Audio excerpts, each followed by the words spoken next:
Assalamualaikum warahmatullahi wabarakatuh. Balik lagi di channel YouTube Bidan Eni. Nah teman-teman semua, balik lagi di konten aku. Tetap ya, kontennya masih ngebahas tentang seputar kehamilan, persalinan, nipas, dan bayi baru lahir.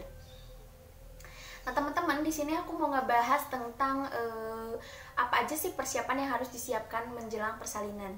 Jadi di sini aku bakal rangkum dari mulai persiapan awal, kemudian untuk persiapan bayinya dan persiapan ibunya ya. Oke teman-teman, yang pertama, kalau misalnya kalian pemeriksaan kehamilan, kalian itu harus punya rencana. Jadi usahakan untuk pada saat pemeriksaannya nggak pindah-pindah sampai lahiran. Jadi kalian ya, kalau misalnya kalian nyaman ya bertahan di bidan si A misalnya, tapi kalau misalnya kalian nggak nyaman, kalian boleh pindah. Tapi ini boleh dijadiin pilihan di awal atau suatu rencana di awal kalian dengan suami kalian.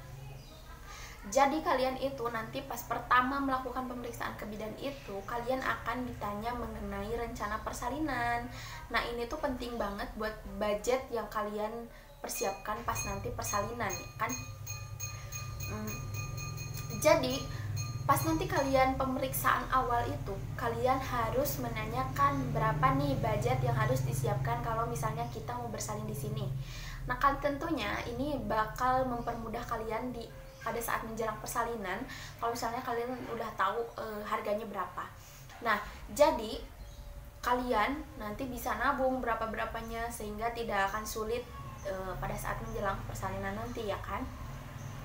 Nanti juga kalian akan ada rembukan dengan bidan atau diskusi dengan bidan mengenai siapa pendonor darah si ibu yang sedang hamilnya. Jadi kalau misalnya nanti ada apa-apa, udah siap ya siapa yang mau donorin darahnya. Kemudian kendaraannya kalian maaf ya, maksudnya punya motor atau punya mobil. Nah kalau misalnya tempat rencana bersalin kalian dekat, nggak masalah kalian pakai motor. Nah kalau untuk yang jauh dan misalnya nanti ada apa-apa memerlukan kendaraan roda 4, kalian misalnya kalau punya sendiri ya lebih bagus gitu. Nah nanti kalau misalnya kalian nggak punya sendiri terus ada apa-apa, ini buat maksudnya ini untuk rencana kedepannya gitu ya. Jadi nggak harus menekan kalian punya mobil gitu. Kenapa ini direncanakan ya untuk itu, kalau misalnya nanti ada apa-apa ini bisa mempermudah segalanya karena direncanakan dari awal. Nah kalau misalnya kalian nggak ada mobil, kalian harus bisa merencanakan, oh ada misalnya mobil tetangga, oh ada mobil saudara, oh ada misalnya ambulan desa gitu ya. Nah itu harus disampaikan ke bidan kalian. Jadi kalau misalnya ada apa-apa nanti akan lebih mempermudah situasinya gitu ya. Amit-amit, maksudnya kalau misalnya ada hal yang tidak diinginkan tentunya oleh kita gitu ya, kita semua. Oke, itu yang pertama. Yang pertama aku rangkum lagi. Jadi yang pertama itu rencana kalian bersalin di mana, kemudian melakukan pemeriksaan di mana. Kalau misalnya kalian sudah menemukan yang dua itu, kalian tanyakan budget persalinan di tempat itu berapa. Kemudian kalian diskusi dengan bidannya yang donor darahnya siapa, kemudian kendaraan yang kalian punya itu apa gitu ya. Maksudnya tuh ya seperti tadi gitu ya. Tidak mengharuskan semua mempunyai mobil, tapi setidaknya ada rencana planning kalau misalnya nanti kalian ada apa-apa itu udah langsung siap semuanya. Oke, bahasan yang kedua ya. Nah, di yang kedua ini aku mau ngebahas tentang keperluan bayi yang perlu kalian siapkan. Kalian gak perlu heboh segala dibawa gitu, tapi yang perlu kalian siapkan cuma segini aja. Yakin kok nginepnya cuma semalam bagi yang normal, mudah-mudahan sehat semua pas persalinannya dan lancar gitu. Nah untuk yang biasanya aku kasih tahu ke pasien itu, yang pertama itu untuk baju bayi, kalian cukup bawa popok 6 buah, kemudian kalian bawa pernel bayi cukup 6 buah, kemudian kalian bawa celana panjang bayi yang tidak menutupi jari kaki bayi itu bawa 10 ya, karena biasanya bayi itu sering pipis gitu ya, jadi biar enggak, karena bayi baru lahir itu nggak pakai pampers, jadi harus sedia celana. Kemudian kalian bawa baju bayi yang tangannya panjang itu boleh deh 6 biji. Kemudian kalau misalnya kalian bawa baju pendek itu jangan yang pendek lengan segini, tapi yang kutung yang maksudnya yang leg bong gitu ya, tapi bukan kaos dalam tapi baju gitu. Nah itu bawa 6 biji gitu. Itu fungsinya jadi karena nanti sebagai daleman tapi lebih hangat dibanding kaos dalam gitu. Jadi nanti luarnya kita pakein lagi baju panjang gitu biar nggak double-doublenya terlalu banyak. Kemudian kalian boleh bawa kosmetik bayi, semisal yang kayak gini ya, bedaknya, terus minyak telonnya, kalian boleh bawa itu. Tapi kalau misalnya di bidannya nanti pas kalian kunjungan pertama itu kalian dikasih lihat nih, di sini di kita kalau bersalin kayak gini, terus udah disediain sampai misalnya bayi pulang dimandiin kayak gitu, dan ternyata kosmetiknya udah dikasih dari sana, itu kalian nggak perlu bawa. Nah itu gunanya, makanya kalian perlu diskusi dari awal untuk persiapan persalinan bersama bidan kalian atau dokter kalian.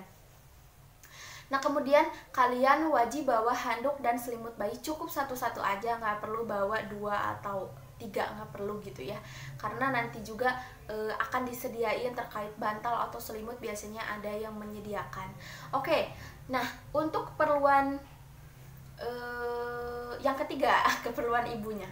Yang keperluan ibunya kalian tentunya bawa yang jangan sampai lupa itu pampers ibu, yang bukan dicelanain ya, tapi yang bisa buka tutup, apa sih namanya ya, pokoknya yang jangan bentuk celana. Kemudian kalian bawa softtek ibu gitu ya, softtek ibu biasa sepak gitu, sepak yang biasa kalian beli di Indo atau apotek atau apa. Kemudian celana dalam kalian boleh bawa sampai 10 lah. Kemudian pakaian dalam yang lainnya seperti BH kalian boleh bawa.